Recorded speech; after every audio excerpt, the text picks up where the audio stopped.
Praise the lord. యేసుక్రీస్తు నామంలో మీ అందరికీ కూడా వందనాలు తెలియపరచుకుంటూ ఉన్నాను. దేవుడిచ్చిన కృపను బట్టి, దేవుడి నడిపింపును బట్టి ఈ రోజున నేను మీ మధ్యలోకి వచ్చి ఉన్నాను.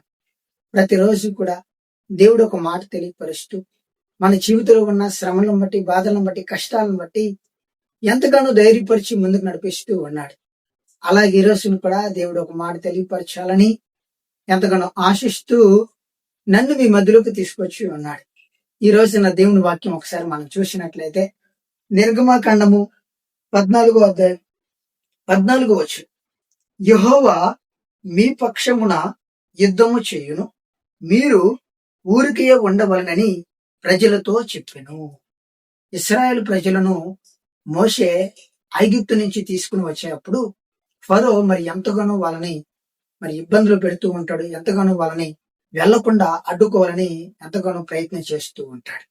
మరి ఫరో మనుషులందరూ కూడా ఇశ్రాయేల్ ప్రజలని పట్టుకోవాలని, ఇశ్రాయేల్ ప్రజలందరినీ కూడా వెళ్లకుండా అడ్డగించాలని ఎంతగానో వెనకాల వస్తూ ఉంటాడు.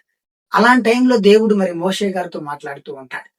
ఈ ప్రజలందరూ కూడా భయపడాల్సిన అవసరం లేదు, వాళ్ళందరూ కూడా సైలెంట్ గా ఉండమని చెప్పు, వాళ్ళందరి కొరకు నేను యుద్ధం చేస్తాను, వాళ్ళ శత్రువులతో వాళ్ళందరితో కూడా నేను మాట్లాడతాను, మీరు అందరూ కూడా సైలెంట్ గా ఉండండి అని ఇశ్రాయేల్ ప్రజలందరితో కూడా దేవుడు మాట్లాడుతూ ఉంటాడు.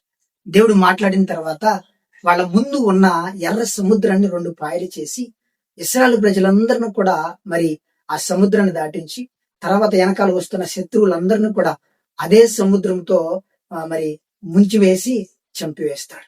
ఏమాత్రం కూడా దేవుడు మనుషులు కష్టపడకుండా దేవుడే ఈ లోకంలో ఆయన బిడలకి వ్యతిరేకంగా పనిచేసేవాళ్ళు, ఆయన వాగ్దానం ఇచ్చిన బిడలకు ఎవరైనా హానికరం చేసిన వాళ్ళు ఏమాత్రం కూడా ఈ లోకంలో తప్పించుకోలేరు.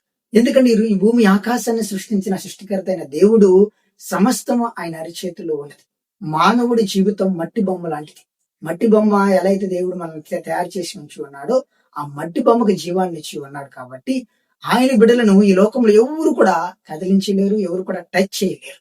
కాబట్టి నా సహోదరి, నా సహోదరుడా, మన జీవితంలో కూడా ఒక్కొక్కసారి మన జీవితంలో వచ్చే శ్రమలు, ఇబ్బందులు, కష్టాలు బట్టి మనం కూడా ఆందోళన పడుతూ ఉంటాం, మనం కూడా భయపడుతూ ఉంటాం. మనం కూడా మన జీవితం అయిపోయింది, ఇదిగో మన స్థితి అయిపోయింది, ఇదిగో ఎంత కఠినమైన పరిస్థితులకు నేను వచ్చేసి ఉన్నాను, ఇంత కఠినమైన పరిస్థితుల్లోకి నా జీవితం వెళ్ళిపోయింది, ఇక నా జీవితం బాగుపడదు, నా స్థితి బాగుపడదు, నా జీవితంలో నేను సంతోషాన్ని నేను చూడలేను, నా బ్రతుకు మార్చే వాళ్ళు ఎవరు లేరు, నాకు సహాయం చేసే వాళ్ళు ఎవరు లేరు, నా జీవితంలో నేను సంతోషాన్ని నేను చూడలేను అని ఒక్కొక్కసారి మన జీవితంలో ఉన్న బాధలు, కష్టాలు, వేదనలు బట్టి, మనకున్న టెన్షన్స్ బట్టి ఎంతగానో భయపడుతూ ఆందోళన పడుతూ ఉంటాం. ఈ రోజు నా దేవుడి వాక్యం ద్వారా నీతో నాతో మాట్లాడుతూ ఉన్నాడు. నువ్వు భయపడాల్సిన అవసరం లేదు, నువ్వు దిగులు పడాల్సిన అవసరం లేదు.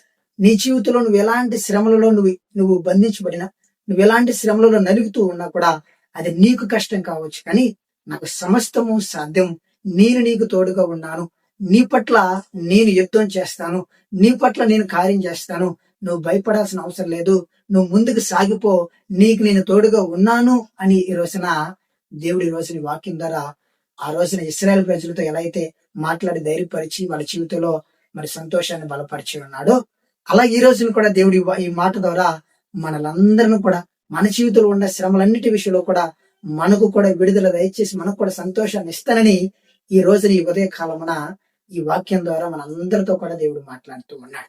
కాబట్టి నా సహోదరి, నా సహోదర, నీ జీవితంలో ఏ శ్రమలు ఉన్నాయో, ఏ ఇబ్బందులు ఉన్నాయో, ఏ కష్టాలు ఉన్నాయో, ఎవరితో నువ్వు చెప్పుకోలేక నలిగిపోతూ ఉన్నావో, ఒంటరిగా వేదన పడుతూ ఉన్నావో, ఏ స్థితిలో నువ్వు బాధకరమైన స్థితిలోకి వెళ్ళి నలిగిపోతూ ఉన్నావో నాకైతే తెలియదు, కానీ ఈ రోజు నీ వాక్యాన్ని బట్టి విశ్వసించగలిగితే, ఈ వాక్యాన్ని బట్టి నువ్వు కూడా దేవుడిని నమ్మగలిగితే, నీ జీవితంలో కూడా చీకటైన బ్రతుకులో నుంచి వెలుగుగా నీ జీవితాన్ని మార్చగలుగుతాడు.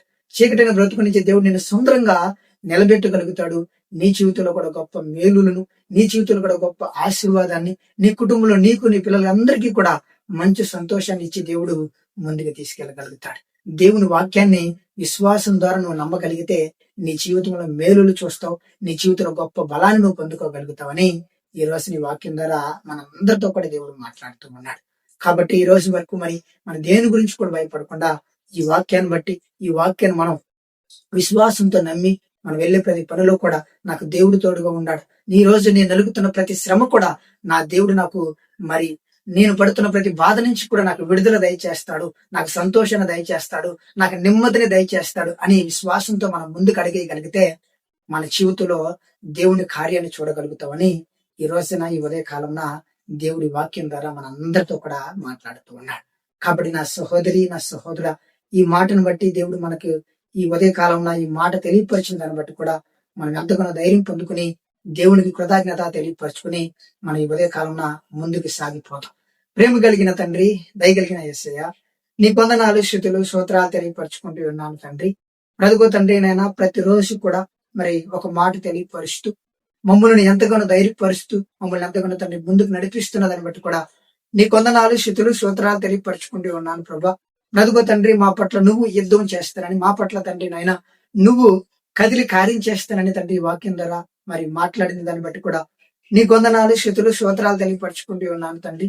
ఈ వీడియో చూస్తున్న నా సహోదరి, నా సహోదరులందరూ కూడా ప్రభా ఈ వాక్యాన్ని బట్టి తండ్రి వాళ్ళు విశ్వసించి, ఈ వాక్యాన్ని బట్టి తండ్రి వాళ్ళ జీవితంలో తండ్రి వాళ్ళు భయపడుతున్న ప్రతి ఒక్క బంధకం నుంచి ప్రభా వాళ్ళు కూడా విడుదల పొందుకుని సంతోషంగా తండ్రి నీ యందు భయభక్తులు కలిగి, నీ యందు ప్రేమ కలిగి తండ్రి విశ్వసించి ముందుకెళ్లే బిడలుగా అభిషేకించమని, వాళ్ళ జీవితంలో నలుగుతున్న ప్రతి ఒక్క శ్రమ, ప్రతి ఒక్క భయాన్ని కూడా తండ్రి తీసివేసి తండ్రి వాళ్ళ జీవితంలో కూడా తండ్రి గొప్ప సంతోషాన్ని, వాళ్ళు కూడా తండ్రి ఇశ్రాయేలు ప్రజలు ఎలా అయితే తండ్రి నైనా మరి శత్రువుల మధ్యలో నుంచి తండ్రి నేను నువ్వు చేసిన గొప్ప కార్యాన్ని బట్టి ఎంత విడుదల పొందుకుని ఉన్నారు, అలాగే తండ్రి ఈ లోకంలో మేము కూడా తండ్రి బంధించబడిన ప్రతి ఒక్క శ్రమ, ప్రతి ఒక్క బాధ, ప్రతి ఒక్క అనారోగ్య పరిస్థితి నుంచి కూడా తండ్రి విడుదల పొందుకునే శక్తిని పొందుకుని నీకు సాక్షులుగా ఉండే బిడలుగా, నీ కొరకు బ్రతికే బిడలుగా మమ్మల్ని అందరూ కూడా బలపరిచి నడిపించి సహాయం చేయమని నేను కోరుకుని ఉన్నాను.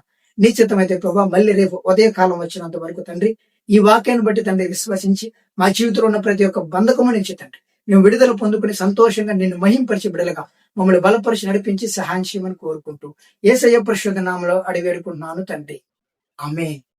కాబట్టి ఈ వాక్యాన్ని బట్టి మనందరం కూడా ధైర్యం పొందుకున్నాం.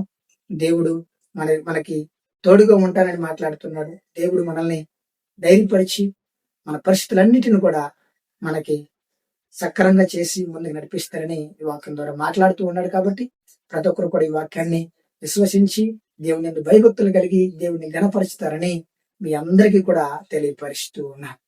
ఆమేన్.